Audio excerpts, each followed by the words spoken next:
What happens when a single cup of coffee sparks a war of words and shattered expectations? In the cozy bustle of brewed awakening, a quaint coffee shop nestled in a quiet Seattle suburb, the morning rush was about to turn into a storm. Karen Mitchell, a sharply dressed woman in her late 40s, stormed to the counter, her heels clicking like a metronome of rage. Her espresso cup, barely touched, trembled in her manicured hand. "This foam is an insult," she declared, her voice slicing through the hum of chatter and steaming milk. Customers froze, their eyes darting toward the commotion. The barista, a young woman named Mia, blinked in confusion, her hands still dusted with coffee grounds.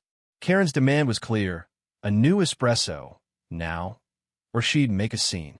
Little did she know, her tantrum would unravel her carefully curated image and leave her sipping a bitter lesson.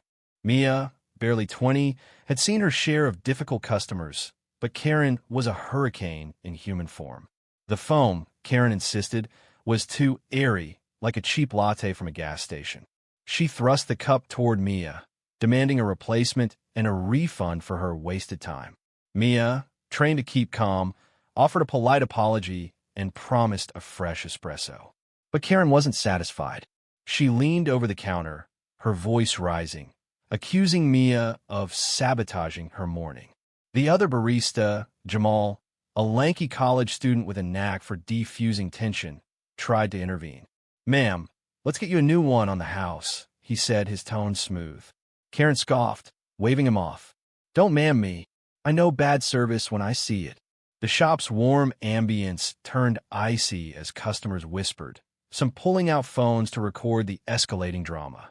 Unbeknownst to Karen, the shop's owner, Clara, a no-nonsense woman in her 60s, was watching from the back.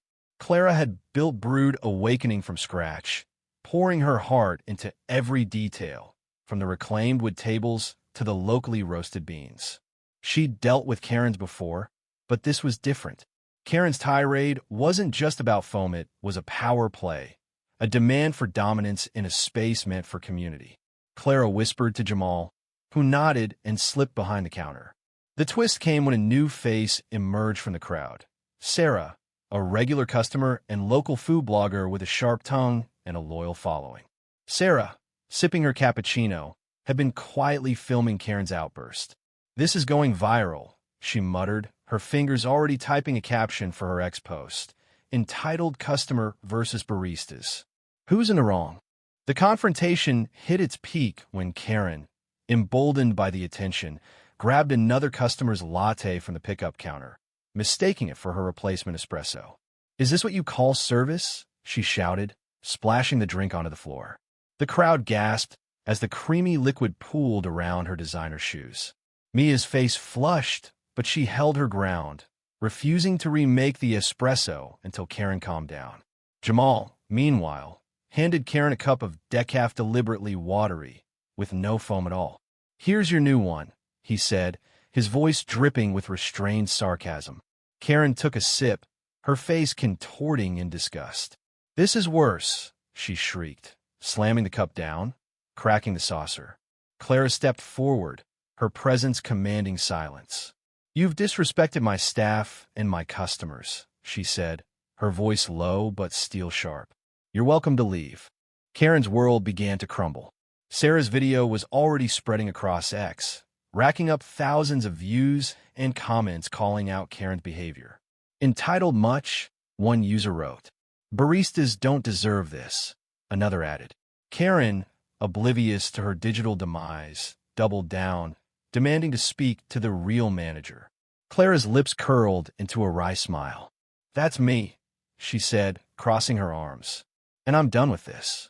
She gestured to the door, where a small crowd had gathered, some shaking their heads, others clapping for Mia and Jamal.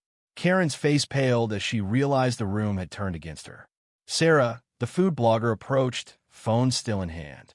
"You might want to check X," she said coolly. "You're trending, and not in a good way." The fallout was swift and merciless. Karen's outburst became the talk of the town, her name synonymous with entitlement. Her social media profiles, once filled with curated photos of her perfect life, were flooded with screenshots of the video and scathing comments.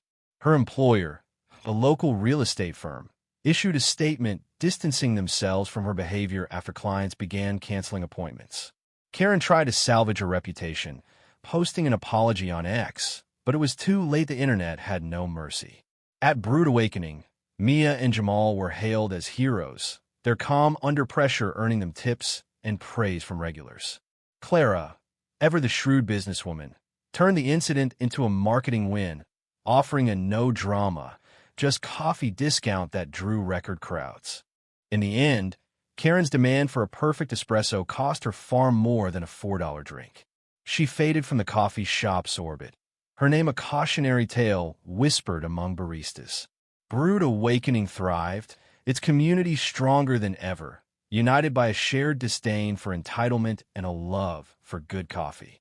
Mia, now a shift lead, kept a small chalkboard behind the counter with a new mantra: kindness brews the best cup.